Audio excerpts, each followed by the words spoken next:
Nderuar shikues, përshëndetje, jeni me edicionin e lajmeve të orës 9 në Radio Televizionin Publik të Kosovës. Këtë edicion të lajmeve filloj me informacionet e para nga lindja e mesme, përkatësisht nga sulmet Izraeli-Iran. Shërbimi kombëtar i emergjencave të Izraelit deklaroi se vetëm gjatë natës së kaluar 4 persona u vranë nga sulmet raketore iraniane. Kjo e që numrin total të personave të vrarë në Izrael në 19 viktima që nga e premtja kur filloi përshkallëzimi i situatës mes Izraelit e Iranit kur të dy vendet filluan sulmet. BBC raporton se zyrtarët e Ministrisë së Shëndetësisë e Iranit kanë thënë se që nga e premtja në të gjithë vendin nga sulmet izraelite janë vrarë 224 iranian. Konfirmohet vrasja e shefit e inteligjencës së Gardës Revolucionare Islamike të Iranit, Muhamed Kazemi, dhe zëvendësit të tij Hasan Muhakic. Siç raporton Euronews, duke u bazuar në agjencinë e lajmeve iraniane Tasnim, një oficer i tretë i inteligjencës Mohsen Bagheri u vra gjithashtu në sulmin në Teheran nga një sulm izraelit. Vrasjen e tyre ka deklaruar dhe kryeministri i Izraelit Benjamin Netanyahu. Izraeli dhe Irani filluan sulmet ndaj njëri tjetrit duke vrarë shumë civil në fakt dhe duke rritur frikën për një konflikt më të gjerë. Udhëheqësi suprem i Iranit Ali Khamenei u zhvendos në një bunker nontoksor në Lavizan në verilindje të Teheranit disa orë pasi Izraeli filloi sulmet në Teheran.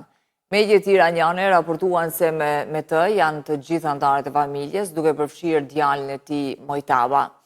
Sipas burimeve, gjatë operacioneve të mëparshme kundër Izraelit, në bunker u dërgua dhe familja e liderit suprem.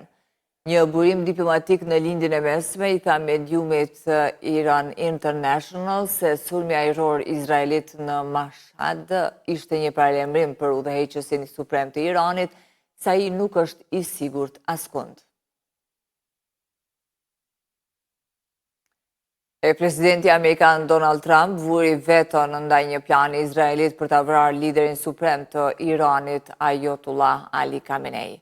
Agjencia e lajmeve Reuters, duke u bazuar në deklaratat e dy zyrtarëve amerikan, raportoi se Trump ka refuzuar që kjo vrasje të kryhet, derisa Irani nuk ka vrarë asnjë amerikan.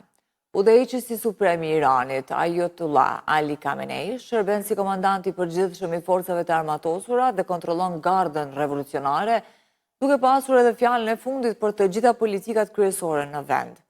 Ditë më parë, presidenti Donald Trump tha se mbetet ende mundësia që Shtetet e Bashkuara të përfshihen në konfliktin Iran-Izrael.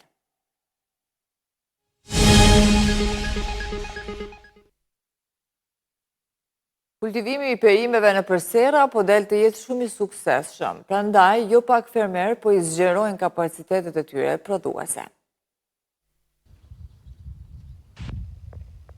Naser Sinonaj nga Isniqi i Deçanit tash 5 vjet është duke prodhuar lloje të ndryshme të perimeve. Në serin e tij prej 10 ari, si vjet ai ka të mbjellur të ranguj të llojit kornishon. Jam marrë në fillim me kultivim të specit llojit Sumburg.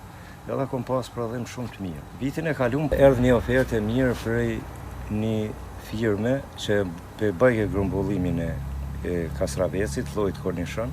Na i sjelli fidanet, na boni ofertën e mirë, çmimin e mirë, shitjen. Si fillim, bimt janë shumë mirë, prodhimi është shumë i mirë, shumë i madh, mirë po edhe vetë i rri gati. Prodhimi cilësor i perimeve nga fermerët ka bërë që të rritën edhe kërkesat në tregjet e BE-s, thot Fejmi Rexhepi, menaxher i qendrës grumbulluese në Zërz. Si produkt është jashtëzakonisht i pëlqyer nga importuesit tanë, partnerët tanë të cilët i kemi atje, dhe kërkesat janë shumë të mëdha, do të kërkesat pa limituar për këtë lloj të kornishonit i cili është duke kultivuar në Republikën e Kosovës, andaj besoj që në vit edhe në vazhdim edhe me donacione tjera, edhe me vetësimin e fermerëve, besoj që na do të rritim edhe më tutje sipërfaqet.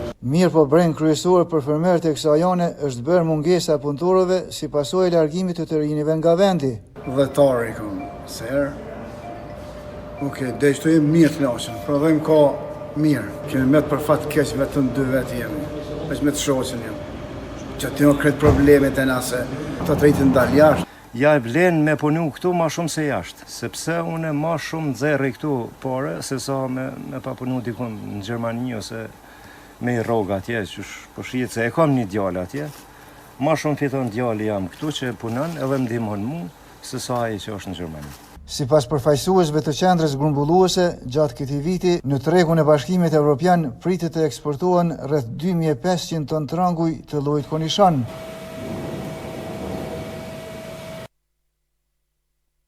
Banorët e Qikatovës së vjetër të komunës së Drenasit kanë ankesa të paraqitura në komunë për disa probleme të infrastrukturës. Ata ankohen për gjendjen e rrugëve, trotuarët e ndriçimin publik.